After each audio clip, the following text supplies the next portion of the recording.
करो करो करो करो। चलिए नमस्कार यार, हाय यार, दिस इज दीपक हेयर। आ जाइए इंग्लिश स्पेशल बैच की क्लास में। ठीक है, आज का जो टॉपिक है वो है हमारा सेंटेंस टाइप। मैंने बोला शुरू में मैं I am trying to cover the basics. Last class में डेफिनेटली कहीं ना कहीं फंसे हैं हम लोग। उसका आज मैं पीडीएफ अपलोड करा दूंगा अच्छे से, ठीक है, ताकि वो एक बार में ही आप पढ़ पाएं, उसको देख पाएं। तो गाइस थोड़ा प्रेशर लेके मत चलिएगा, थोड़ा टाइम लेके आराम से चलेंगे और just will try my level best to help you out with English language in all possible ways. आज हम एक सेंटेंस के टाइप को समझने की कोशिश करेंगे। अगर कभी भी आपने सुना हो एक सिंपल सेंटेंस होता है, एक कॉम्प्लेक्स सेंटेंस होता है ना, एक आपका कंपाउंड होता है, फिर कंपाउंड कॉम्प्लेक्स होता है। तो हम उनको समझने की कोशिश करेंगे कि सिंपल, कंपाउंड, कंपाउंड कॉम्प्लेक्स कौन कौन से सेंटेंस होते हैं, कैसे उनको हम कर सकते हैं, what are the different ways of getting the idea of these sentences. ठीक है, चलिए जुड़ जाइए जल्दी। बट हम हमेशा शुरुआत करते हैं किससे? वो कैब से, है ना। तो वो कैब से शुरुआत करते हैं। वो कैब आपके सामने आ चुकी है और क्या कहते हैं, जल्दी से आ जाइए। चैट रुक रही है क्या?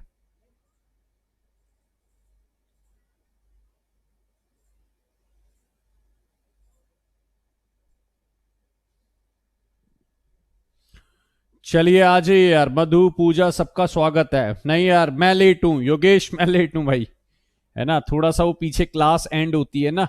क्लास अभी शुरू हुई है, जस्ट जस्ट अभी शुरू हुई है। क्लास में कोई ऐसा नहीं है, जस्ट अभी शुरू हुई है। ठीक है, और हम देखते हैं, पहले वर्ड से शुरू कर देते हैं। हाय हेलो है सबको और गुड इवनिंग है सबको। हाय हेलो गुड इवनिंग सबको है यार। और जल्दी से शुरू कर देते हैं। मैंने कुछ वर्ड आपके सामने रखे हुए हैं। हर बारी वर्ड्स थोड़े से पढ़ते रहिए यार, है ना। मैं बार बार यही बोलता हूं। मैसेज सबका दिख रहा है? कुनमुन कुनमुन, राइट, मैसेज दिख रहा है। गाइस मैं यार बड़ा अच्छा हूं गाइस, बिल्कुल सही चल रहा है, आपका सपोर्ट मिल रहा है। This is really great for me that you guys are giving your precious time to me to understand English language. तो मेरे लिए बहुत ही सौभाग्य की बात है। This is, I am feeling privilege that you guys have given me the opportunity to help you out in English language. तो ये मेरे लिए बहुत बड़ी बात है गाइस, और मैं डेफिनेटली आप लोगों का धन्यवाद करता हूं इस पे। और जल्दी शुरू कर देते हैं विदाउट वेस्टिंग टाइम, क्योंकि हम लोगों ने वो कैब में ज्यादा टाइम नहीं लगाना, सिर्फ 10 से 15 मिनट हर बार लगाते हैं। और 10 से 15 मिनट में गाइज हो जाता है। 10 से 15 मिनट में अगर हम करते रहेंगे और बार बार आराम से चलेंगे। चलिए यार, पहला वर्ड ले लेते हैं गाइज। मैंने कहा यार, India is still following some antiquated method in government offices. मैं कह रहा हूं यार, तुम्हारी थिंकिंग बड़ी एंटीक्वेटेड है। एंटीक्वेटेड थिंकिंग क्या होती है गाइस? यानी वही पुरानी घिसी पिटी, ठीक है ना। तो एंटीक्वेटेड थिंकिंग, आर्केक थिंकिंग, या अगर मैं बोलूं यार पैसे, इसका प्रोनाउंसिएशन याद रखना, पैसे, है ना। पैसे, पैसे मतलब होता है कि एनीथिंग विच इज लाइक, अगर मैं बोलूं I find it the new this kind of fashion is now पैसे। मेरे को लगता है ये जो फैशन है वो क्या है, एक पैसे हो गया है। पैसे मतलब अगर मैं बोलूं तो जो चीज क्या हो गई है, आउटडेटेड हो गई है, आर्केक हो गई है, ऑब्सोलीट हो गई है। छोटे छोटे वर्ड है, लाइंस में मिलते हैं। आपको कहीं से कोई संसार में वो कैब नहीं करनी, आप इतना शुरू कर लीजिए बस। कई बार लोग कहते हैं ये बुक बताओ, वो बुक, मैं इतना दे दूंगा आपको कि आपको कहीं किसी की जरूरत नहीं पड़ेगी, फॉर श्योर। ठीक है, क्वेरी साथ साथ पूछते रहिए। यहां पर आंसर जो आएगा वो आएगा आउटडेटेड। ठीक है, और अगर कोई चीज वॉग है तो गाइज वॉग का मतलब होता है वो चीज फैशन में है। कोई चीज वॉग है तो वॉग का मतलब क्या होता है, वो चीज फैशन में है। ठीक है, ये ध्यान रखना। और दूसरी दूसरी चीज और बता दूं, मैं दो सिनोनिम बता रहा हूं फैशन के। दो सिनोनिम याद रखिएगा, मॉडिश, और अगर मैं यहां पर लिखूं तो ऑकुरंट। ऑकुरंट, देखो बहुत प्यारा वर्ड है गाइज, ऑकुरंट।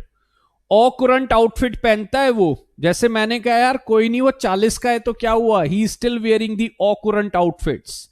बड़ी मॉडेस्ट ड्रेस पहनता है। मेरे को लगता है वो दीपिका पादुकोण जो है, she is very modish in her clothing. वो क्लोथिंग के अंदर बहुत ही मॉडिश है। यार जपनीत मैं क्लास ले लूंगा, टेंस अब भूल जाओ थोड़े दिन के लिए, tense is not the end of the story, बहुत दुनिया है टेंस के बाद, ले लूंगा टेंस की क्लास, आराम से रहिए, कोई दिक्कत नहीं। चलिए, ऑकुरेंट और मॉडिश का मतलब भी होता है गाइज अगर आप कोई फैशनेबल काम करते हैं। मैं कह रहा हूं उसने जो ड्रेस पहनी थी ना शादी में, वो बड़ी ऑकुरेंट आउटफिट थी। ऑकुरेंट का मतलब बहुत ही ज्यादा शानदार। और आर्केक, आर्केक थिंकिंग, अगर मैं बोलूं एंटीक्वेटेड, आर्केक, पैसे, ऑब्सोलीट, है ना।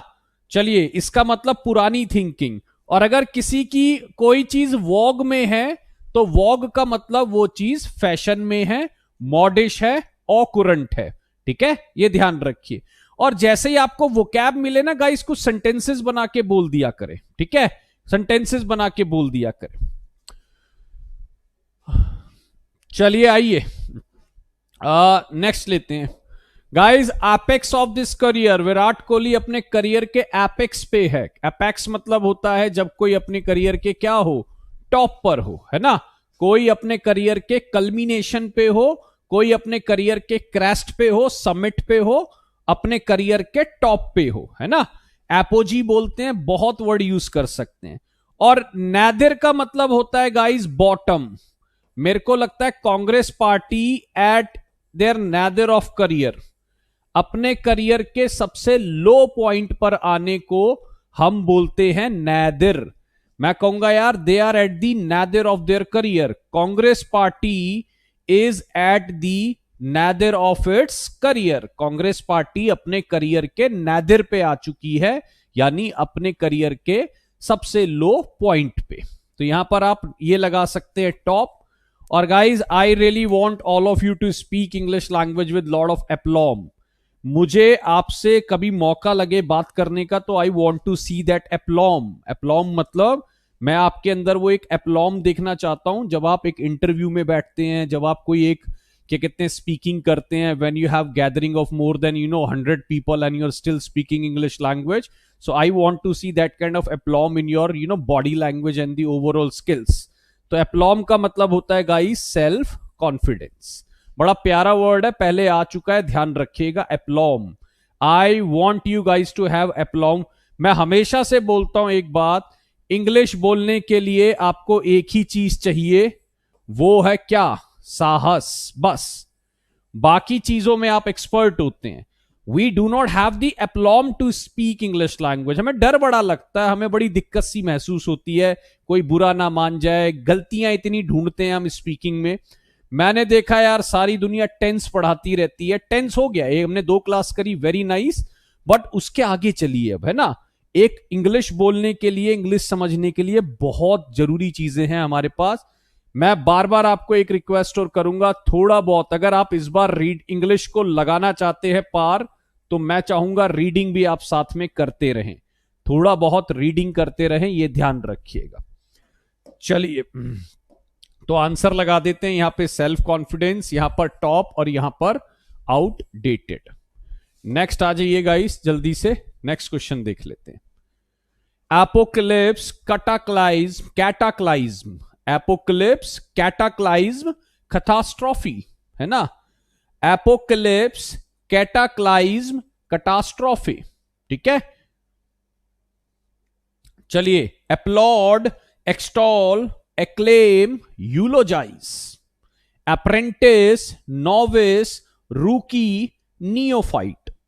गाइस मैं प्रोनाउंसिएशन भी बता रहा हूं so that you get the right pronunciation for these words. This can help you out to get much better idea about it. Okay, चलिए, तो पहला तो है, देखो guys, we are moving towards the apocalypse, the way we are destroying our natural resources, जिस तरीके से हम इस धरती को बर्बाद कर रहे हैं, जिस तरीके से हम चीजों को खराब कर रहे हैं, तो मुझे लगता है कहां, ठीक है यार Neelu, I will try my level best to help you out for TGT.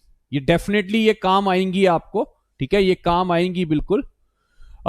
चलिए, अगर मैं बोलूं तो एपोकलिप्स का मतलब है गाइस जब पूरे तरीके से विनाश आ जाएगा, जिसको डूम्सडे, कैटाक्लाइज्म, कैटास्ट्रॉफे हम बोलते हैं। तो there is the world is on the brink of apocalypse because of global warming. अगर हम ग्लोबल वार्मिंग को कंट्रोल नहीं करते तो एपोकलिप्स आ सकता है, ध्यान रखना। एपोकलिप्स मतलब पूरा बर्बादी। चलिए, अपलॉड, बाहुबली मूवी को बहुत ज्यादा अपलॉड किया गया था ऑडियंस के द्वारा, ठीक है। ऑडियंस के द्वारा मतलब बहुत ज्यादा उस पर ध्यान दिया, मतलब क्या करा गया था, तारीफ की गई थी। I really extol your effort, मैं बहुत यूज करता हूं, I really extol your effort, you join this course, preparing for English language, doing your level best, ठीक है। तो क्या बोल सकते हैं, I will acclaim you. Eulogise ज्यादातर यूज होता है प्रेज आफ्टर डेथ, यूलोजाइज को हम ज्यादातर यूज करते हैं प्रेज आफ्टर डेथ, यानी मरने के बाद अगर किसी की प्रशंसा हो तो उसको हम बोलते हैं यूलोजाइज, ठीक है, ये ध्यान रखिएगा। तो I definitely applaud your effort, but guys ये ध्यान रखना 3 महीने पूरा साथ देना है, जी जान लगाकर करना है। मैं गारंटी कहता हूं एक लेवल पे इंग्लिश आपकी आ जाएगी। इंग्लिश खत्म नहीं की जा सकती, आप समझिएगा बात को। कोई आपको बहका दे कि 6 महीने साल में इंग्लिश ही खत्म करा देगा, मेरे को लगता है वो झूठ बोल रहा है। मैं ये है कि आपका एक लेवल जरूर सेट करा दूंगा, where then you after that you can sit in the society, but और मैं नहीं कहता आपका लेवल नहीं है, हो सकता है आपको बहुत पहले से हो। अच्छा देखो मनप्रीत, इसमें क्या करना है आपको, ये नीचे से लाइन पढ़नी है और लाइन पढ़कर आंसर बनाना है बस, ठीक है। आपको इस लाइन को पढ़ना है, बाहुबली मूवी को अपलॉड करा गया था। तो बताइए, बाहुबली मूवी की तारीफ की गई थी या उसे क्या करा गया था, उसको क्रिटिसाइज किया गया था। तो अगर आप इस लाइन को पढ़ेंगे, बाहुबली मूवी को अपलॉड किया गया था ऑडियंस के द्वारा, तो आपको क्या कहते हैं, अगर मैं बोलूं तो क्या आंसर आना चाहिए, बाहुबली मूवी को प्रेस किया गया था, ठीक है ना। अगर वर्ड जो है वो एपोक्लिप्स के ब्रिंक पर आ जाएगा, ब्रिंक का मतलब होता है किनारा, ब्रिंक का मतलब क्या होता है, किनारा, तो हम ब्रिंक पे आ जाएंगे एपोक्लिप्स के।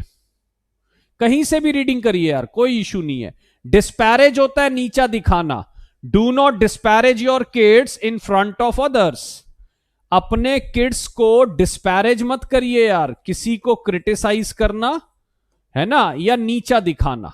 तो मैं कहूंगा यार please do not disparage your kids in front of other, नीचा दिखाना, ठीक है, ये ध्यान रखिएगा। चलिए अप्रेंटिस, अब देखो अप्रेंटिस हो गया, नॉव का मतलब न्यू होता है, रूकी मतलब होता है जो नए नए आते हैं, नियो का मतलब न्यू होता है। तो इसका मतलब ये वो लोग हैं जो अभी मार्केट में नए नए आए हैं, ठीक है। तो अगर मैं बोलूं ही इज एन अप्रेंटिस, अभी वो नया नया है, वो जॉब को परफेक्शन के साथ नहीं कर पाएगा, यानी वो ढंग से इसको नहीं कर पाएगा, ये ध्यान रखना, ठीक। तो अगर मैं बात करूं अप्रेंटिस, तो अप्रेंटिस का मतलब क्या है गाइस, जो बिल्कुल अभी बिगिनर हैं। जैसे आप बोल सकते हैं कि क्या कहते हैं, I am apprentice in English language, ठीक है, I M apprentice in English language, I am novice in English language, I am रूकी। जैसे मैं और मैं हमेशा से देखो प्रमोट करता हूं कि आप टफ से टफ वर्ड को इस्तेमाल करिए, क्योंकि जितना ज्यादा आप इस्तेमाल करने लगेंगे उतना जल्दी वो याद होने लगेंगे, ठीक है ना। तो मैं जैसे बोलूं, आप बोल सकते हैं सर अभी मैं रूकी हूं, ठीक है, आई एम रूकी इन इंग्लिश लैंग्वेज, ठीक है, आई एम रूकी इन English language, I am apprentice in English language, right. तो इस तरीके से आप बोल बोलकर उसको याद कर सकते हैं। यहां पर आया कंप्लीट डिस्ट्रक्शन, अपलॉड का मतलब हो गया क्या, प्रेस करना, ठीक है, और अप्रेंटिस का मतलब हो गया गाइस जो अभी अभी मार्केट में नए आए हैं, यानी जिनको हम बोल सकते हैं बिगनर, ठीक है। यूज करिए, प्रेशर मत लीजिए, मैं कह रहा हूं जीरो इंग्लिश है, कोई प्रेशर नहीं है ना। बूम का मतलब होता है गाइस जब अब कोई चीज क्या कहते हैं बहुत तरक्की कर रही होती है, बूम कर रही होती है ना, कहते हैं ना बूमिंग मार्केट है, ये वाली मार्केट बूम कर रही है, बूम मतलब तरक्की कर रही है, फ्लरिश कर रही है, ठीक है, ये ध्यान रखना। चलिए यार नेक्स्ट पे चलते हैं गाइस, नेक्स्ट पे आ जाइए, बड़े आराम आराम से चलिएगा, कोई प्रेशर लेके काम मत करिए। जितना जितना आपको, जपनीत बोटो कोई वर्ड नहीं होता यार, गलत पढ़ रहे हो, बोटो कौन सा वर्ड है, I have never heard about boto. चलिए लाइंस में पढ़िए, वो कैब समझ भी आ जाएंगे, उनका यूसेज भी पता लग जाएगा और आपको क्लियर भी हो जाएगा। एंटीक्वेटेड का मतलब होता है जो बहुत पुराना होता है, आउटडेटेड होता है। चलिए, I am atoning for my sins, I am atoning for my sins, atone for your sins का मतलब क्या है? ठीक है, red marker is painful for eyes, which marker do you want? चलिए देखते हैं, this one, let's see if this is not that painful. चलिए, मैंने बोला he has expressed a wish to atone for her past sins. ठीक है, अगर मैं बोलूं अपने पास्ट सिंस के लिए उसने अटॉर्न करा, मैंने बोला यार I am helping poor now because I have done lot of cheating in my life, so now I am atoning for my past sins. Atone, यार बोटो इतना लिख रहे हो, एक बार गूगल पे मार लो बोटो, कोई दिक्कत नहीं है। थोड़ा समझो, कमेंट्स का इस्तेमाल आप उस चीज के लिए करिए जो बहुत जरूरी है। ठीक है ना, कमेंट्स की फैसिलिटी गाइज आपको सिर्फ इसलिए दी गई है ताकि आप उसका इस्तेमाल बहुत जरूरी चीजों के लिए कर पाए। अटॉर्न का मतलब होता है क्या गाइस? जब आप किसी चीज के लिए सॉरी फील कर रहे हो, है ना। I am atoning for my past sins, ठीक है, I am atoning for my past sin. Atone करना, एक्सपिएट करना, वो होता है पुराने पापों के प्रायश्चित करना। ठीक है, रैलिश का मतलब होता है इंजॉय करना। I am relishing English language, I really want you guys to relish it. English को इंजॉय करिए, एक एक वर्ड आता है, रोज सोचिए यार चलो आज मजा आ गया, नए वर्ड देखे, है ना। So you should relish English language, ये ध्यान रखना। और सारे नहीं यार, आप बस 4-4 वर्ड देखते चलिए, आराम से करिएगा। मैं फिर बोल रहा हूं, हफ्ते में 3 क्लासेस हो रही हैं। ठीक है, अगर आप देखेंगे 9 इंटू 3 आपको मिलेंगे 27 इंटू 4 आप कर देंगे तो यार बहुत वर्ड है वीक के लिए।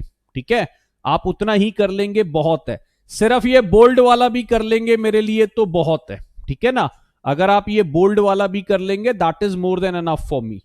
चलिए, atrocious, brutal, ruthless, savage. Hitler बहुत ही एट्रोशियस बंदा था, है ना, और जेनोसाइड के लिए रिस्पॉन्सिबल था।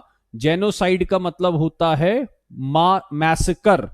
जेनोसाइड का मतलब क्या होता है? मैसेकर। मैसेकर मतलब मास किलिंग, मैस किलिंग बोल सकते हो, मैस किलिंग। ठीक है, इसको आप बोल सकते हो जब कोई बहुत ज्यादा किलिंग एक साथ करा देता है, मैस किलिंग। ठीक है, अच्छा, रीपैट्रिएट कोई पूछ रहा था। रीपैट्रिएट होता है अपने देश में वापस भेज देना। All the people who are staying in this country illegally, they all must be repatriated to their own country. जो भी लोग इस कंट्री में क्या कह रहे हैं, इलीगली रह रहे हैं, उन सबको रिपैट्रिएट कर दो, वापस भेजो उनकी कंट्री में। ठीक है ना। चलिए, तो गाइज अगर कोई एट्रोशियस है, कोई ब्रूटल है, कोई रुथलेस है, कोई सैवेज है, तो हम बोलते हैं बड़ा ही क्रूअल आदमी है। क्रूअल मतलब बहुत ज्यादा क्या है, निर्दयी आदमी है। अच्छा, रीजुवनेट तो होता है यार अपने आप को फिर से जगाना। अगर आपको लगता है आपने इंग्लिश नहीं पढ़ी, अपने आप को रीजुवनेट करो। रीजुवनेट का मतलब फिर से जगाओ, रिवाइव करो, पुनर्जीवित करो, है ना। So I want you guys to rejuvenate yourself. Sakshi, pogrom बहुत अच्छा वर्ड है। चलिए, अगर मैं बोलूं रीजुवनेट करना, फिर से जगाना। अच्छा, ऑगर क्या लग रहा है? देखो, वो कह रहा है I can auger your future by looking at your attitude towards life. मैं तुम्हारा, ठीक है, मैं तुम्हारा फ्यूचर प्रिडिक्ट कर दूंगा by looking at your attitude, यानी आपका। ठीक है, अगर मैं बोलूं मैं आपका फ्यूचर बता सकता हूं by looking at your attitude. ठीक है, ये ध्यान रखना।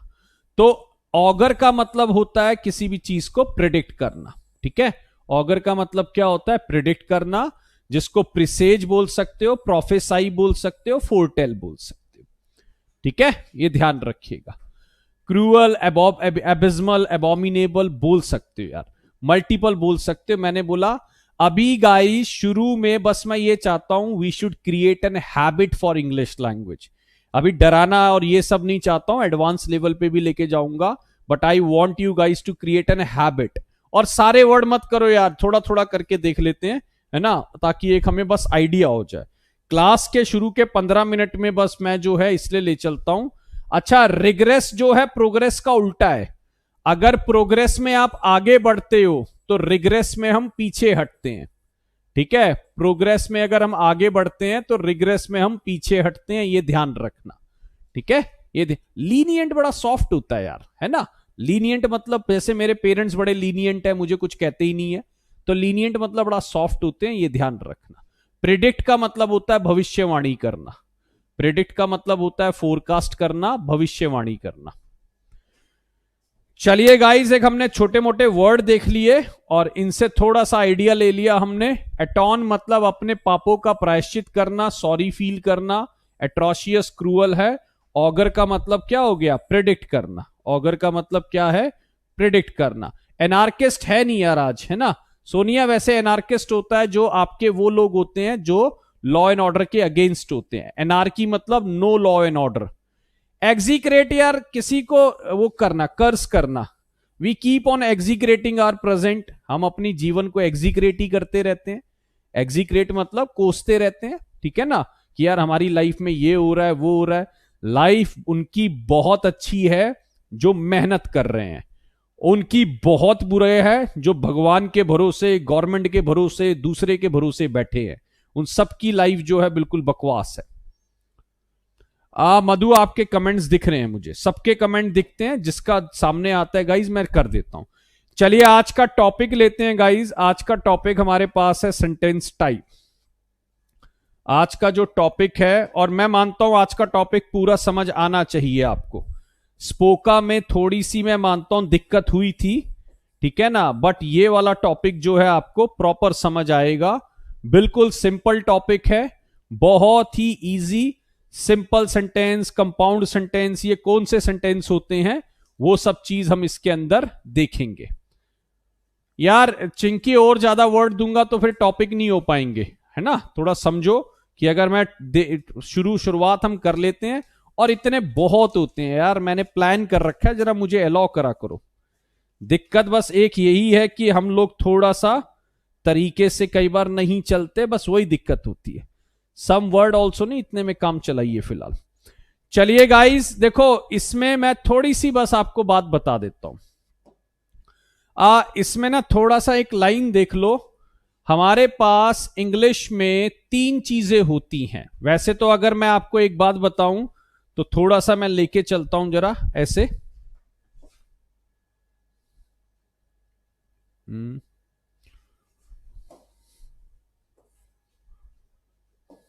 एक मिनट रुकिए बस।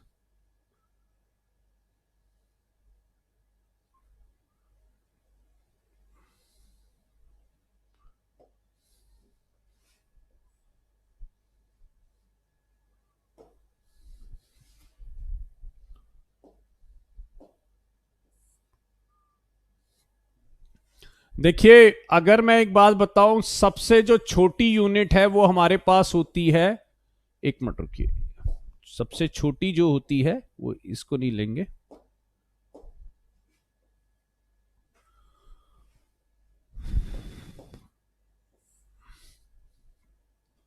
हमारे पास सबसे छोटी यूनिट जो होती है गाइस वो होती है लेटर। फिर उसके बाद हमारे पास आते हैं वर्ड। फिर उसके बाद हमारे पास आते हैं इंग्लिश में फ्रेज। फिर उसके बाद हमारे पास आते हैं क्लॉज। और फिर उसके बाद हमारे पास आता है इंग्लिश में क्या, सेंटेंस। ठीक है, ये ध्यान रखिएगा। तो हमारा जो लाइन चलती है वो है, मेरे ख्याल ग्रीन कलर ले लूं। ग्रीन कलर यार बहुत गंदा लगेगा। ब्लू ठीक है मेरे ख्याल, ब्लू लुक्स गुड। ठीक है, ब्लू जो है यार जपनीत मैं करा दूंगा, उसका बेफ कर रही है। स्पोका का आपको और प्रैक्टिस मिलेगा, बस थोड़ा सा मुझे टाइम और दीजिए। ठीक है, हाँ जी। अब एक चीज और ध्यान रखना, जब आपसे कोई बोलता है, एक मैं वर्ड बता देता हूं, कई बार ये बड़ा कंफ्यूजन हो जाती है। कोई आपसे बोलता है अल्फाबेट और अल्फाबेट्स, तो अल्फाबेट जो होता है वो ए से जेड होता है, और अल्फाबेट्स का मतलब होता है मैनी लैंग्वेजेस। ठीक है, अल्फाबेट्स का मतलब होता है मैनी लैंग्वेजेस, ये ध्यान रखिएगा। अगर मैंने बोला आज मैं अल्फाबेट पढ़ाऊंगा, ठीक है, अल्फाबेट पढ़ाऊंगा, तो उसका मतलब क्या है, मैं आपको ए से जेड तक पढ़ाऊंगा। एक दिन में मैं अल्फाबेट्स नहीं पढ़ा सकता। अल्फाबेट्स मतलब मैनी लैंग्वेजेस। मैं अगर इंग्लिश बोलूं तो मैं बोलूंगा I know many alphabets, I know many alphabets, यानी इंग्लिश हिंदी ये सब मैं जानता हूं। ठीक, तो ये ध्यान रखिएगा। चलिए गाइज, अगर मैं इसमें एक छोटी सी बात करूं तो पहले मैं एक बेसिक डेफिनेशन कराता हूं, और एक चीज और ध्यान रखना, एक चीज अच्छे से, हाँ मैं समझता हूं स्पोका वाला मामला अभी गड़बड़ है, स्पोका इतना जरूरी नहीं है, मैंने समझा दिया, थोड़ा सा उसको आइडिया ले लीजिए। अब एक चीज ध्यान रखना कि हमें यह समझ में आना चाहिए कि हमारा सेंटेंस दिखता कैसा है, क्लॉज कैसा दिखता है, फ्रेज कैसा दिखता है। ठीक है, तो ये सारी बातें जो हैं थोड़ा सा ध्यान रखना। ठीक, क्लॉज कैसा दिखता है, फ्रेज कैसा दिखता है, ये सारी बातें जो है थोड़ा सा आप ध्यान रखना। मैं आपके सामने एक बेसिक डेफिनेशन की तरफ आपको लेके चल रहा हूं, देखिए जरा क्या कह रहा है वो। ठीक है, मैं बेसिक डेफिनेशन की तरफ आपको लेके चल रहा हूं गाइस। सेंटेंस में ध्यान रखना होता क्या है, सेंटेंस जो होता है वो ग्रुप ऑफ वर्ड्स होता है, उसके पास सब्जेक्ट और वर्ब होता है हमेशा। सेंटेंस के पास ग्रुप ऑफ वर्ड्स होता है, ये ध्यान रखना, और उसके पास एक कंप्लीट सेंस होती है। ये डेफिनेशन याद रखनी है हमें। क्या कहते हैं, अगर मैं बोलूं सेंटेंस ग्रुप ऑफ वर्ड है, सब्जेक्ट एंड वर्ब होता है और उसके पास कंप्लीट सेंस होती है। जैसे India is a great country, ठीक है, आई राइट अ लेटर।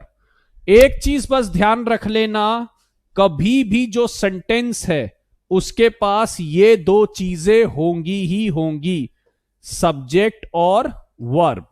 ये दो चीजों के बिगर सेंटेंस नहीं बनता, ये ध्यान रख लेना। और सेंटेंस जो है वो आपका कंप्लीट सेंस रखता है, ये ध्यान रखिएगा। सेंटेंस जो है वो आपका कंप्लीट सेंस रखता है, ये ध्यान रखिएगा।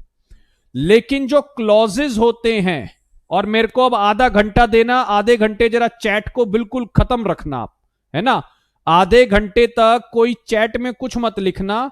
मैं आपको जरा टॉपिक समझा दूं यार, बहुत टेढ़ी चीजें होती हैं कई बार, अगर इधर उधर ध्यान जाएगा तो फिर वो थोड़ा गड़बड़ होगा। स्पोका was the most difficult chapter, और कोई चैप्टर इतना डिफिकल्ट नहीं है, आराम से समझ आएंगे, बस ये ध्यान रखना। ठीक है, चलिए, क्लॉजेस वो होते हैं गाइस जिसके अंदर अगेन ग्रुप ऑफ वर्ड है, इसके पास भी सब्जेक्ट और वर्ब होता है। अगर किसी ने आपको बोला ये क्लॉज है तो आप मुझे उसको बता देना, लाओ सब्जेक्ट वर्ब दिखाओ। बस क्लॉज के पास ये ध्यान रखना, मे और may not have complete sense. Clause की कभी कभी पूरी सेंस हो भी सकती है और कभी कभी पूरी सेंस नहीं भी हो सकती। ठीक है, क्लॉज एक ऐसा वर्ड है, जिस क्लॉज एक ऐसी लाइन है बोल सकते हो, कंप्लीट सेंस हो भी सकती है और नहीं भी हो सकती। अब देखो, जैसे मैंने बोला इफ यू वर्क हार्ड, मैंने इसको क्लॉज लिखा हुआ है, देखो, क्योंकि यू मेरा सब्जेक्ट है ना, वर्क मेरी वर्ब है। लेकिन इफ यू वर्क हार्ड अपना पूरा मीनिंग, ठीक है ना, अपना पूरा मीनिंग जो है, ये ध्यान, अपना पूरा मीनिंग जो है ध्यान रखना, वो क्या है, वो आपको उस हिसाब से वो ध्यान रखना है। तो अगर मैं बात करूं इफ यू वर्क हार्ड, ये पूरा मीनिंग नहीं रखता, लेकिन इसके पास सब्जेक्ट एंड वर्ब है, तो ये एक क्लॉज के तौर पे नजर आएगा। अब यू विल पास, ये ध्यान रखना, ये पूरा मीनिंग है लेकिन ये सेंटेंस का पार्ट है। ठीक है, तो ये सेंटेंस का पार्ट है, तो इसका भी कहीं ना कहीं पूरा मीनिंग है, ये भी आपको क्लॉज की तरह नजर आएगा। गाइस कमेंट मत लिखना यार, बिल्कुल ध्यान हट जाता है, बिल्कुल ध्यान हट जाता है कि मैं क्या पढ़ा रहा होता हूं। फ्रेज जो है, अभी मैं इन क्लॉज के ऊपर पूरी डिटेल बात करूंगा कि क्लॉज क्या होते हैं, क्लॉज के ऊपर पूरी डिटेल बात होगी कि क्लॉज क्या होते हैं। फ्रेज एक ग्रुप ऑफ वर्ड होगा, लेकिन फ्रेज में ना तो कोई सब्जेक्ट होता है और ना ही कोई वर्ब होती है। फ्रेज के पास अपना ना तो कोई सब्जेक्ट होता है ना कोई अपनी वर्ब होती है, लेकिन ग्रुप ऑफ वर्ड होता है। जैसे देखो यहां पर लिखा है एट दी टॉप। अब एट दी टॉप में कोई सब्जेक्ट वर्ब नहीं है, लेकिन एट दी टॉप एक ग्रुप ऑफ वर्ड तो है। ठीक है, जैसे यहां पर लिखा मैंने इन अ हरी। ठीक है, इन अ हरी में गाइस कोई भी सब्जेक्ट वर्ब नहीं है, लेकिन ये ग्रुप ऑफ वर्ड तो है। और देखो इन a body, in a body का मतलब होता है मिलकर आना। तो ध्यान रखना इसमें सब्जेक्ट और वर्ब नहीं है, लेकिन ये ग्रुप ऑफ वर्ड्स हैं। अब मैं आपको जरा ले चलता हूं इस पे, और अब मैं आपको इधर से दिखाऊंगा। गाइस सेंटेंस का मतलब समझ लो बस। सेंटेंस का मतलब क्या बनाया हमने? ग्रुप ऑफ वर्ड्स है, कंप्लीट सेंस है। सेंटेंस को आप किस में लेके जाएंगे? कंप्लीट सेंस के अंदर। ग्रुप ऑफ वर्ड्स है। क्लॉजेस के अंदर ध्यान रखना, क्लॉज के अंदर ग्रुप ऑफ वर्ड होगा, बट ध्यान रखना कंप्लीट सेंस, ठीक है, हो भी सकती है और नहीं भी, मे और मे नॉट बी। यानी कंप्लीट सेंस की गारंटी नहीं है, कई बार होगी कई बार वो नहीं होगी। लेकिन इसके पास ध्यान रखना, ये मैं कुछ बातें बता रहा हूं आपको, इसके पास सब्जेक्ट और वर्ब होगा। ठीक है, ये ध्यान रखना। और सेंटेंस के पास भी सब्जेक्ट और वर्ब होगा, ये ध्यान रखना। लेकिन अगर कभी फ्रेज आ गया, फ्रेज, तो वो ध्यान रखना वो विदाउट सब्जेक्ट एंड वर्ब होते हैं। बस इतना तीनों का फर्क समझ लीजिए। विदाउट सब्जेक्ट एंड वर्ब होते हैं, ये फर्क समझ लीजिए तीनों के अंदर।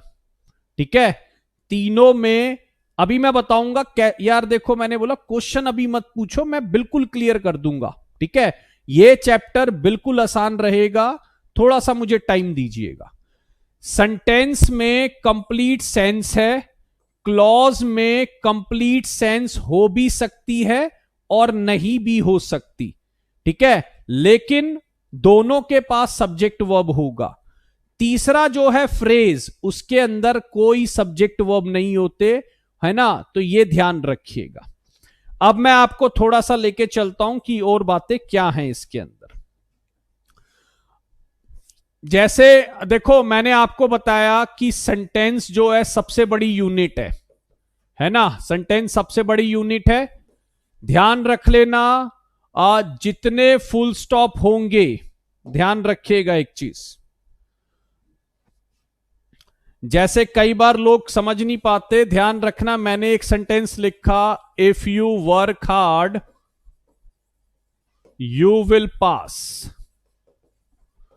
कई बारी लोगों से पूछा जाता है बताइए कितने सेंटेंस हैं। If you work hard you will pass में कितने सेंटेंस हैं? तो आप क्या चेक कर लेना? Total full stops. Total full stop cheque कर लेना, आपको सेंटेंस पता लग जाएंगे। तो यहां पर एक ही फुल स्टॉप है ना, तो इसका मतलब ये पूरे का पूरा एक सेंटेंस है। ये पूरे का पूरा क्या है गाइस? एक सेंटेंस है।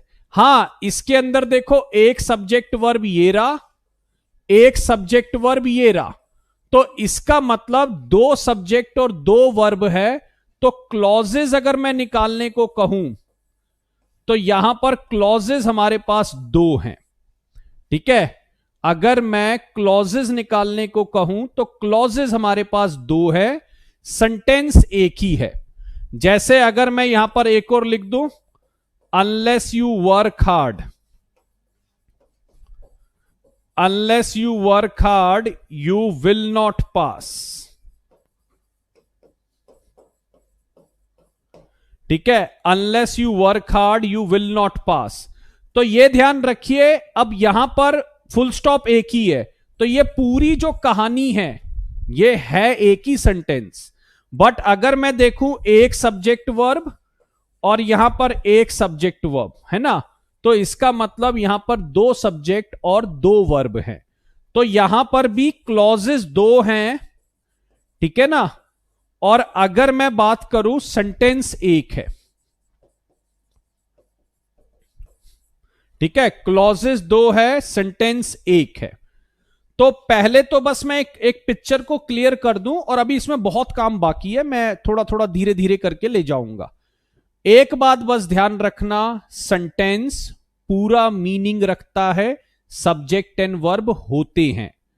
क्लॉजेस कभी पूरा मीनिंग रख सकता है, कभी पूरा मीनिंग नहीं रख सकता, बट उसके पास सब्जेक्ट एंड वर्ब जरूर होगा। और फ्रेजेस जो है वो विदाउट सब्जेक्ट एंड वर्ब आते हैं।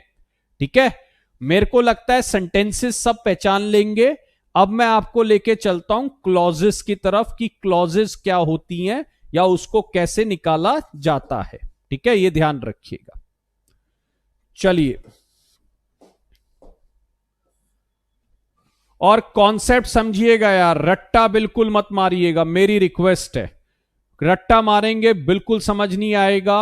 और खाली स्पोका चैप्टर को मत देखिएगा, स्पोका को मैं और करा दूंगा, बेफिक्र रहिए। चलिए, अब इसमें अगर मैं लूं गाइस, क्लॉजेस जो है हमने बात करी थी, क्लॉजेस जो है वो क्या है गाइस, वो ग्रुप ऑफ वर्ड है। ठीक है, और ध्यान रखिएगा उसमें सब्जेक्ट एंड वर्ब की गारंटी है, बट उसमें कई बारी ध्यान रखिएगा कंप्लीट मीनिंग होगा, कई बारी कंप्लीट मीनिंग नहीं होगा। क्लॉजेस जो है गाइस वो हमारे पास दो तरह के होते हैं, एक नाम है सबऑर्डिनेट क्लॉज, ठीक है, और एक नाम है प्रिंसिपल क्लॉज। और देखिए गाइस, नाम से ही पता लग रहा है, सबऑर्डिनेट का मतलब वो सहायक होगा। सॉरी, इसकी स्पेलिंग देख लेना यार। सबऑर्डिनेट का मतलब वो क्या होगा, है ना, वो सहायक होगा, ध्यान रखिएगा। सबऑर्डिनेट का मतलब वो कैसा क्लॉज होगा, सहायक, सपोर्टिव होगा। सबऑर्डिनेट क्लॉज का ध्यान रखिएगा कंप्लीट सेंस नहीं होता है। सबऑर्डिनेट क्लॉज का कंप्लीट सेंस नहीं होता है, ध्यान रखिएगा। प्रिंसिपल क्लॉज, प्रिंसिपल क्लॉज का कंप्लीट सेंस होता है। प्रिंसिपल क्लॉज का कंप्लीट सेंस होता है, ये ध्यान रखिएगा। अभी अभी यही तो दिक्कत है यार, मैं फिर बार बार बोलता हूं, आप कमेंट्स पे मत जाइए, अभी मुझे मौका दे दीजिए, मैं सब कुछ दे दूंगा आपको। ठीक है, 2 मिनट रुक जाइए। ये जो कमेंट बीच में करते हैं ना, वो बड़ी दिक्कत है, उनको मेरे से भी जल्दी समझना है टॉपिक। चलिए, एक चीज ध्यान रख लेना, क्लॉजेस हमारे पास दो तरह के हैं, एक सबऑर्डिनेट है यानी जो सहायता करने आता है, एक प्रिंसिपल है यानी जो मेन होता है। जो अब एक चीज ध्यान रख लेना, प्रिंसिपल क्लॉज अकेले आ सकता है, प्रिंसिपल क्लॉज अकेले आ सकता है, principal clause can stand alone. ठीक है, प्रिंसिपल क्लॉज स्टैंड अलोन आ सकता है, ये ध्यान रखना। हां, इसमें एक सबसे बड़ी बात ध्यान रखना, सबऑर्डिनेट में अकेले नहीं आ सकता, कभी भी जिंदगी में सबऑर्डिनेट क्लॉज अकेले नहीं आ सकता, ध्यान रखना। यानी सबऑर्डिनेट क्लॉज को आप अकेला खड़ा कभी नहीं देखेंगे, उसको हमेशा एक प्रिंसिपल क्लॉज की जरूरत पड़ेगी। सबऑर्डिनेट क्लॉज कभी अकेला नहीं आएगा, उसको हमेशा प्रिंसिपल क्लॉज की जरूरत पड़ेगी। दूसरी बात ध्यान रखना, प्रिंसिपल क्लॉज अकेला आ सकता है। ठीक, प्रिंसिपल क्लॉज अकेले आ सकता है। और तीसरी बात क्या है, अगर किसी भी वर्ड को आप ये बोले कि ये क्लॉज है, तो इतना ध्यान रखना कि सब्जेक्ट और वर्ब को क्रॉस चेक कर लेना। ठीक है, तो ये छोटी छोटी बातें अभी आपको ध्यान रखनी है। अब आते हैं एग्जाम्पल लेते हैं। अब एग्जाम्पल लेते हैं गाइस, जैसे मैंने एक छोटा सा एग्जाम्पल आपके सामने पहले ही लिखा था, if you work hard you will pass. ठीक है, ये पहला एग्जाम्पल ले लिया हमने। दूसरा ले लेते हैं, अनलेस यू वर्क हार्ड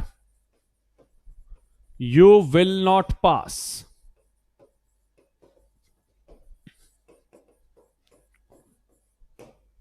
ठीक है, तीसरा एग्जाम्पल ले लेते हैं हम। Call me when you need help. एक एग्जाम्पल और ले लेते हैं हम गाइस, एक आध एग्जाम्पल और ले लेते हैं, चलिए।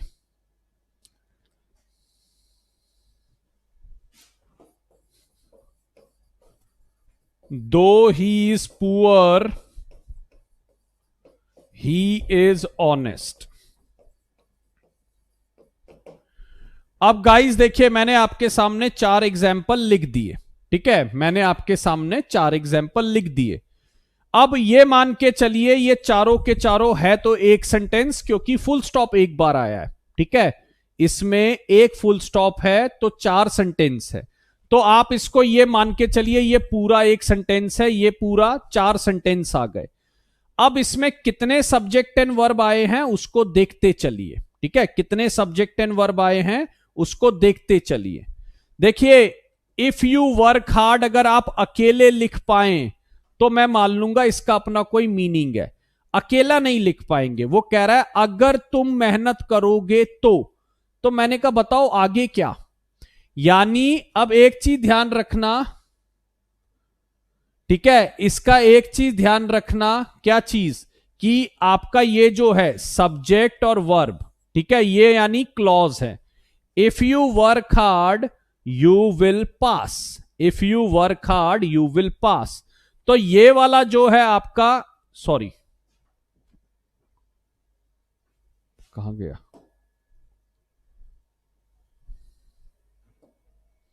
गाइस एक मिनट रुकिए, कुछ गड़बड़ हो गई।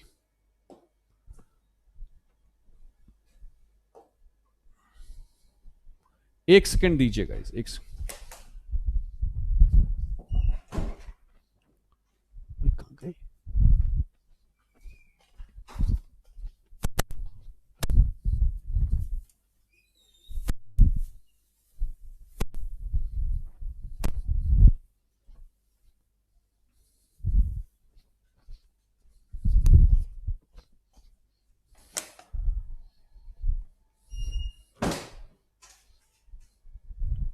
गाइस एक सेकंड दे दीजिए यार, थोड़ा सा इसमें गड़बड़ हो गई है, 1 मिनट दीजिए।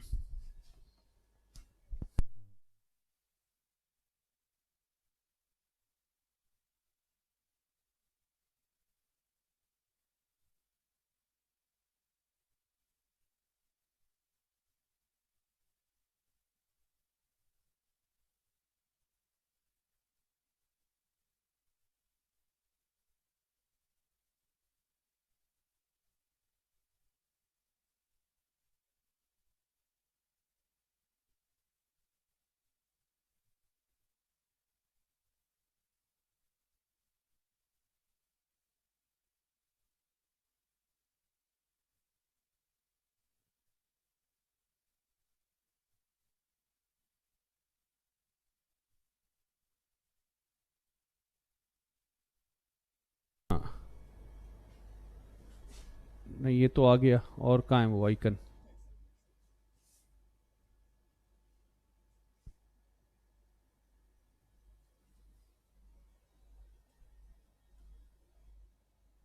उस साइड में जो आइकन बनते हैं ये है क्या? अच्छा ये आ गया, ठीक है, थोड़ा नजर रखो यार, है ना इस पे। हाँ सॉरी यार, सॉरी, आ जाते हैं, जल्दी से आ जाते हैं। ठीक है, आवाज आ रही है, एक बार ओके कर दीजिए, आवाज सब आ रही है आपको। देखिए, इफ यू कहाँ है, ये है ना नीचे, और उस पर जाना है तो ये है। ठीक है, ठीक, चलिए। इफ यू वर्क हार्ड जो है गाइस, ये जो है आपका, ये आपका सबऑर्डिनेट क्लॉज है, और यू विल पास अकेले आ सकता है, तो ये कौन सा क्लॉज है गाइस? ये आपका प्रिंसिपल क्लॉज है, हैं? ये चलिए, अगर मैं बात करूं अनलेस यू वर्क हार्ड, तो guys unless you work hard में भी सब्जेक्ट वर्ब तो है, लेकिन इसका कोई मीनिंग नहीं है, तो ये भी आपका क्या है? सबऑर्डिनेट क्लॉज है। और यू विल नॉट पास जो है गाइस, ये आपका क्या है, एक प्रिंसिपल क्लॉज है। यानी एक सेंटेंस में मल्टीपल क्लॉजेस हो सकते हैं, एक सेंटेंस में मल्टीपल क्लॉजेस हो सकते हैं।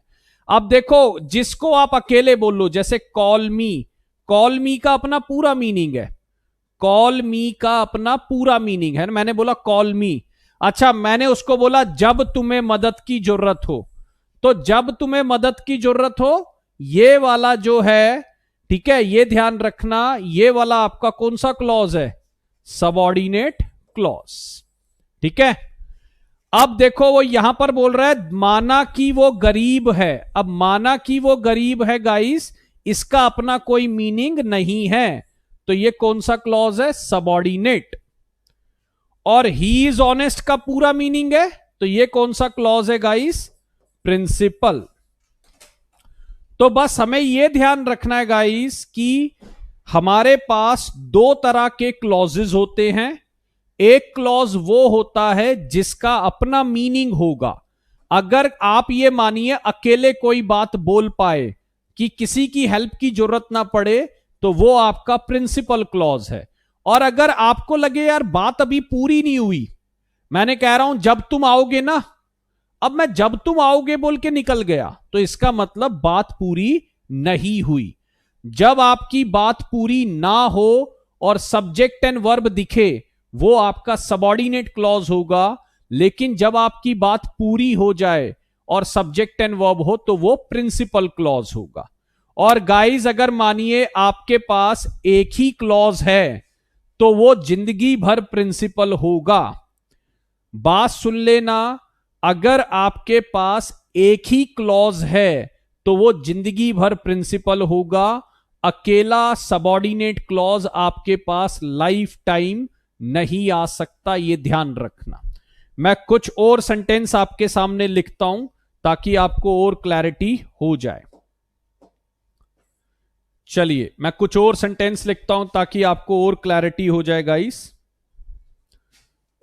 मैंने लिखा अनलेस यू अवॉइड शुगर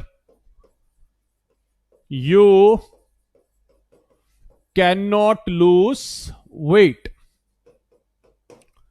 चलिए पहला सेंटेंस लिख दिया मैंने, दूसरा ले लेते हैं गाइस कुछ।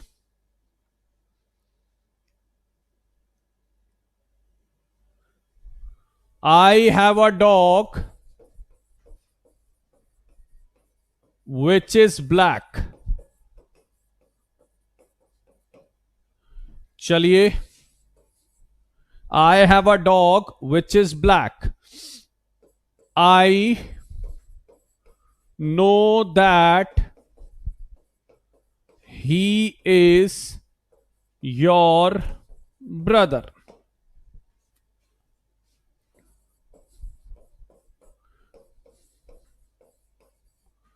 I know that he works whenever he likes। और एग्जाम्पल लेने देना यार, मेरे को एग्जाम्पल लेने देना आराम से। मैं एग्जाम्पल बहुत दूंगा ताकि पहले क्लैरिटी हो जाए, ठीक है। एग्जाम्पल बहुत दूंगा मैं पहले। देखो गाइस, इसमें सब में जो है एक ही क्लॉज है ना, सॉरी एक ही क्या है, सेंटेंस है। मैंने आपके सामने 4 सेंटेंस लिख दिए, सब में एक ही सेंटेंस है। अब लेकिन अगर इतने की बात करो, अनलेस यू अवॉइड शुगर, वो कह रहा है जब तक तुम शुगर अवॉइड नहीं करोगे, तो इसका मतलब ये, इसकी अगर मैं बात करूं तो ये क्या है, ये आपका पूरा मीनिंग नहीं रखता। तो ये वाला जो है देखो, सब्जेक्ट भी रखता है, वर्ब भी रखता है, तो ये वाला आपका सबऑर्डिनेट क्लॉज है। हां, लेकिन अगर मैं बोल रहा हूं you can not lose weight, तो गाइज ये पूरा मीनिंग रखता है। ये कौन सा क्लॉज है, प्रिंसिपल क्लॉज है। मैंने बोला मेरे पास एक डॉग है, तो ये पूरा मीनिंग रखता है प्रिंसिपल। लेकिन विच इज ब्लैक, अब वो डॉग की बात कर रहा है, तो इसका अपना एक पूरा मीनिंग नहीं है, ये इस पर डिपेंड कर रहा है। तो विच इज ब्लैक जो है वो क्या है गाइज, एक सबऑर्डिनेट क्लॉज है।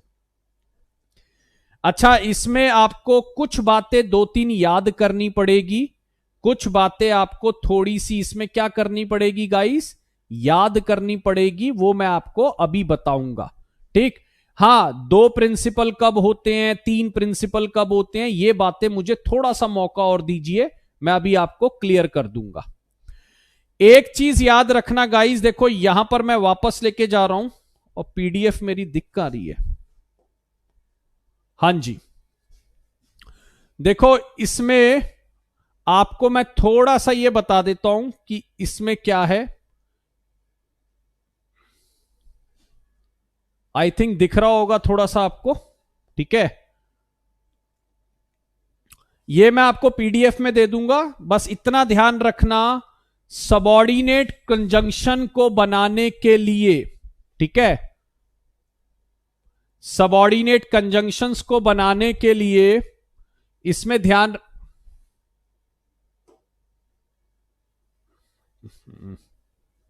इसको थोड़ा सा मैं बड़ा कर देता हूं, रुकिए। ये आपके पास इंग्लिश में, इनको सबको याद नहीं करना है गाइस, प्लीज ध्यान रखना, ये आपको मिल जाएगा मेरी तरफ से। इसमें बस ये दो वर्ड याद रख लेना जो मैंने बोल्ड कर रखे हैं, दैट और सो दैट। अगर ये आपको इंग्लिश में दिखते हैं तो ये आपको सबऑर्डिनेट क्लॉज की तरफ ले जाते हैं। ये कहां ले जाते हैं गाइज, आपको सबऑर्डिनेट क्लॉज की तरफ ले जाते हैं, ये ध्यान रखना। अगर आपके पास दैट और सो दैट आ जाए तो ध्यान रखना ये आपको सबऑर्डिनेट क्लॉज की तरफ ले जाते हैं, ये ध्यान रखिएगा, ठीक है। और इसमें अब देखिए मैं आपको वही चीज दिखा रहा हूं यहां पर कि अगर मैंने आपके सामने ये दैट लगाया है, देखो ये दैट, तो इसका मतलब ये है कि वहां पर कहीं ना कहीं क्या है, एक सबऑर्डिनेट क्लॉज है।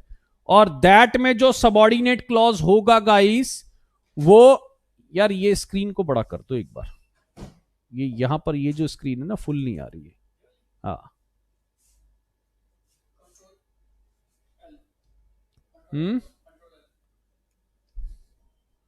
चलो अब आ गई है, बड़ी आ गई है, ठीक है, ठीक ठीक ठीक।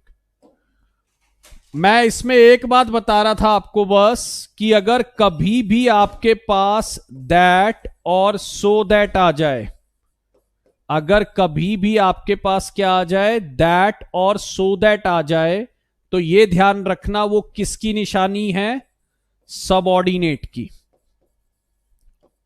गाइस वैसे तो देखो ये बहुत ज्यादा वर्ड हैं, मैं आपको ज्यादा जानबूझ के नहीं दिखा रहा, ये आप नहीं तो कंफ्यूज हो जाओगे, यार ये इतने सारे वर्ड याद करने पड़ेंगे। इसमें कोई वर्ड आपको याद नहीं करना, सिर्फ दैट और सो दैट को याद रख लेना कि दैट और सो दैट से सबऑर्डिनेट क्लॉज बनता है। बाकी आप खुद बिना याद करे भी बना सकते हो, सारे वर्ड याद नहीं करने की, if unless until before after, है ना, ये सारे वर्ड आपको याद नहीं करने हैं गाइस, ये ध्यान रखिएगा। हाँ, दैट मैं इसलिए कह रहा हूं क्योंकि दैट को आप कई बार प्रिंसिपल समझ लोगे, तो इसलिए बच के रहना इससे। सो दैट को इसलिए क्योंकि आप इसको सो से मैच करा दोगे लेटर ऑन, तो इसलिए कई बार गड़बड़ हो जाती है, ठीक है। तो वापस आइए जरा एक बार और देखिए कि यहां पर दैट आया है, तो आई नो जो है, आई नो आपका एक प्रिंसिपल क्लॉज है।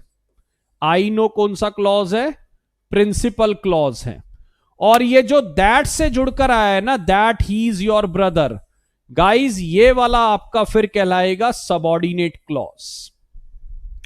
ये वाला आपका क्या लगाएगा, सबऑर्डिनेट क्लॉज। अच्छा मेरे को जरा 4 नंबर में बताओ कितने क्लॉज है, कितने प्रिंसिपल, कितने सबऑर्डिनेट। मेरे को जरा 4 नंबर में बताओ कितने सबऑर्डिनेट है, कितने प्रिंसिपल हैं, कितने टोटल क्लॉज हैं। एक बार जरा बताइए यार गाइस, जल्दी से।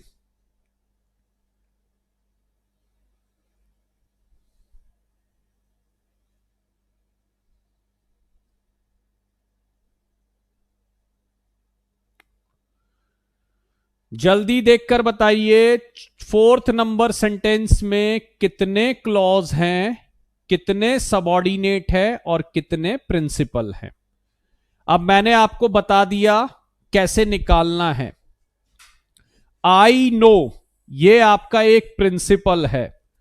दैट से शुरू हुआ, दैट ही वर्क्स। बट जब भी आप क्लॉज लगा रहे हो, इतना जरूर ध्यान रख लेना कि सब्जेक्ट वर्ब हो।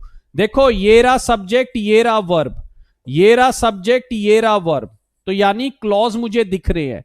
लेकिन दैट से जुड़ने पर आएगा सबऑर्डिनेट, और वेनेवर ही लाइक्स का भी अपना कोई एज सच मीनिंग नहीं है। तो वेनेवर ही लाइक्स भी क्या है, वेनेवर ही लाइक्स भी आपका सबऑर्डिनेट है। ये वाला यार वो कह रहा है जब कभी मुझे पसंद होता है। अब जब कभी मुझे पसंद होता है का मीनिंग थोड़ी है कुछ। यार अगर मैं बोलूं तुम जब कभी भी तुम आओगे ना, तो जब कभी भी तुम आओगे का कोई मीनिंग नहीं है। तो इसका मतलब ये भी सबऑर्डिनेट है गाइस, ये भी सबऑर्डिनेट है, और ये वाला जो है गाइस वो क्या है, प्रिंसिपल है।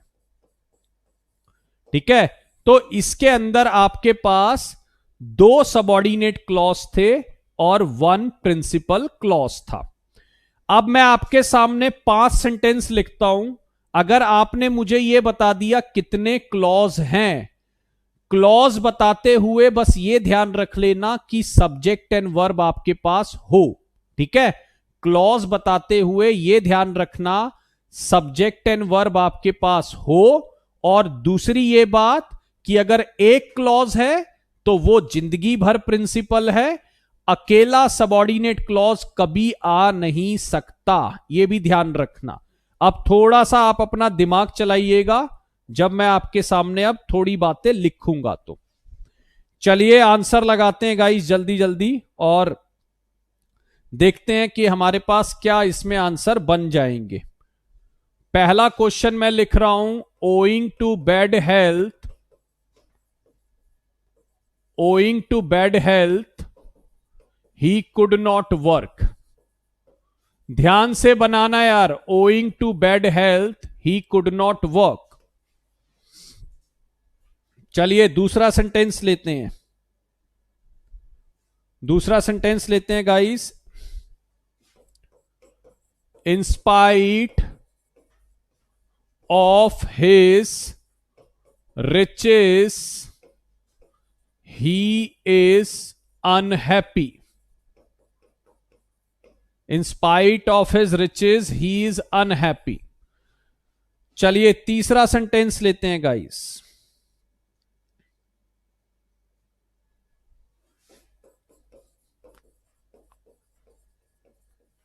In the face of many hindrances,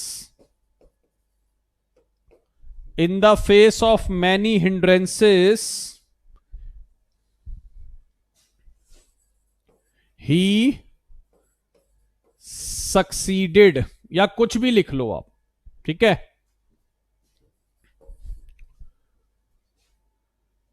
चलिए गाइस नेक्स्ट लेते हैं।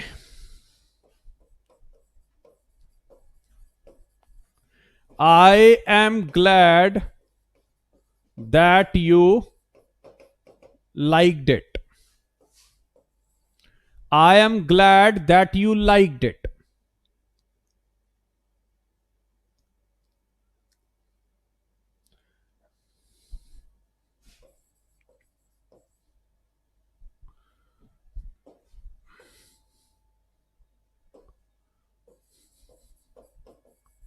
और कंफ्यूज मत होना, अभी इसमें बहुत कहानी बाकी है। What he said was not true. इन पांचों में जिसने अगर सही से क्लॉजेज और ये सब निकाल दिए गाइस, तो मुझे लगता है उसे मेरी बात समझ आ गई है। बस ये ध्यान रख लेना कि आपको ये ध्यान रखना है कि जब आप वर्ड बोलो क्लॉज, तो क्लॉज वर्ड का मतलब होता है सब्जेक्ट और वर्ब। कभी भी सब्जेक्ट और वर्ब देखे बिगर क्लॉज मत बोलना, कभी भी सब्जेक्ट और वर्ड देखे बिगर क्लॉज मत बोलना। ध्यान रखना, मैं फिर बोल रहा हूं, सब्जेक्ट और वर्ब देखे बिगर क्लॉज मत बोलना, बस। अब ये ध्यान रखो, owing to bad health, guys यहां पर ना तो कोई सब्जेक्ट है ना ही कोई वर्ब है। अब दुनिया इसको पता नहीं क्यों क्लॉज मान रही है सामने चैट में, बट मैं एक चीज बता दूं, owing to bad health, owing to आपका प्रेपोजिशन के तौर पे मिल रहा है, ये एक फ्रेज है, तो इसको मैं क्लॉज नहीं लगाऊंगा।